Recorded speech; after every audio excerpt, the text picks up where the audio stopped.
So in this lesson, we will be discussing power chords, which are some of the most basic and fundamental chords in all of guitar playing and are used across a wide variety of genres. However, primarily, mostly in rock, metal, punk. However, they are ubiquitous throughout pretty much all music and are extremely easy to play, and I think are a great jumping off point for learning songs, as pretty much any song can be simplified into just the power chords.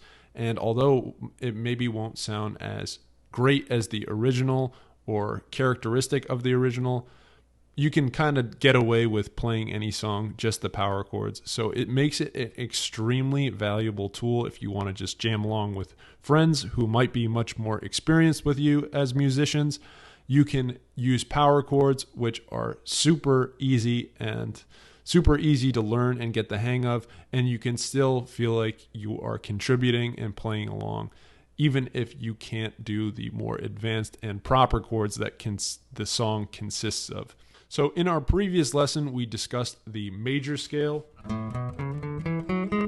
and how each of the notes in the major scale corresponds to a number. In this particular example, we'll be using the A major scale, starting on the 5th fret of the low E string.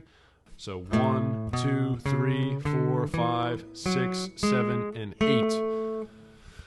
A power chord, also known as a 5 chord, consists of just 2 notes. So the root note, or A, the first note, and the 5th note.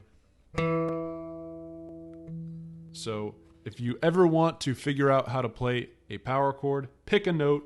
So A in this occasion. To find the 5th note, you can either just climb up using your major scale knowledge, or an easier way to remember is that the 5th will always be down 1 string and up 2 frets from your starting note. So in this particular situation, since we're starting on A on the low E string, if we go down 1 and up 2, so to the 7th fret on the A string, that is our 5th.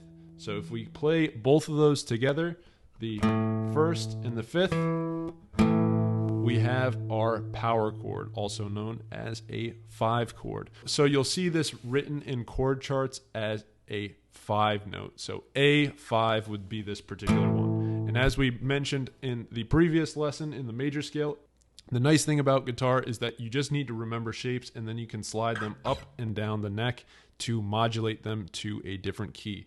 So while this would be an A power chord or an A5 chord, if we want to make it into a G power chord or G5 chord, we can just slide it so that the first note is a G. So if we go down 2 frets and start on the 3rd fret on the E string, and then place our